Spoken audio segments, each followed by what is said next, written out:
जय श्री गणेश। राधे राधे मित्रों आइए आज गणेश पुराण से सप्तम अध्याय शुरू करते हैं। अध्याय का विषय है पार्वती ने गणेश पूजन किया।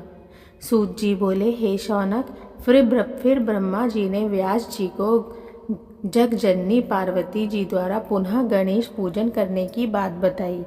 महर्षि भृगु बोले, हे राजन, कार्तिकी पूर्णिमा में त्रिपुरासुर के भस्म होने का समाचार प्राप्त होने पर पार्वती जी गिरी गुहा से बाहर आई तो अपने पिता हिमाचल और पति देव त्रिपुरारी को कहीं न देखकर दुखार्त हो गई और शोक के कारण रुदन करने लगी।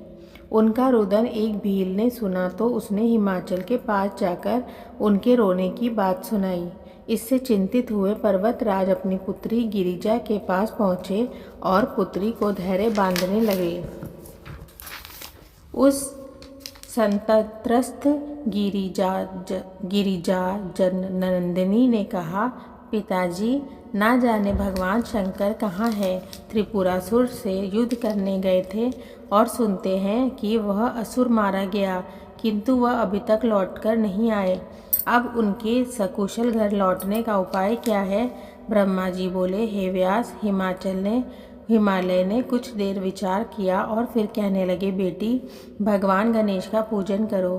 कल प्रातः काल उठकर शौचादि से निवृत्त होकर स्नान करना और विघ्नेश की मृण्मय मूर्ति बनाकर उसका षोडशोपचारों निवृत्त होकर स्नान करना और विघ्नेश्वर की मृण्मय मूर्ति बनाकर उनका षोडशोपचार से पूजन करना। भोग षड्रस भोजन रखना, किंतु ध्यान रहे कि उसमें मोदक लड्डू अवश्य हो। भक्तिभाव पूर्वक गणेश का ध्यान, स्तवन, नीराजन आदि करने से वे शीघ्र ही प्रसन्न हो जाते हैं। जब तक शिवजी ना लौटे तब तक गणेश जी के एकाक्षरी गम मंत्र का जप करती रहना। वैसे इसके 1 लाख जप से अनुष्ठान पूर्ण हो जाता है।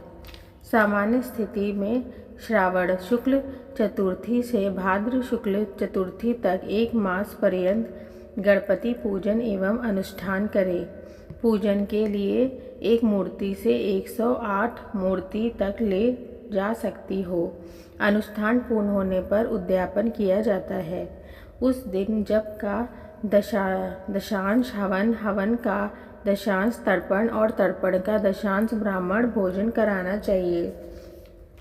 फिर उन्हें दक्षिणादि देकर मूर्ति का किसी पवित्र नदी या सरोवर में विसर्जन करना चाहिए। विशेष स्थिति में यह जप पूजन अनुष्ठान आदि कभी भी आरंभ किया जा सकता है। मित्रों, इस प्रकार गणेश पुराण से सप्तम अध्याय यहीं पर रोकते हैं। आगे का अध्याय अगले वीडियो में जारी करेंगे। तब तक के लिए राधे राधे।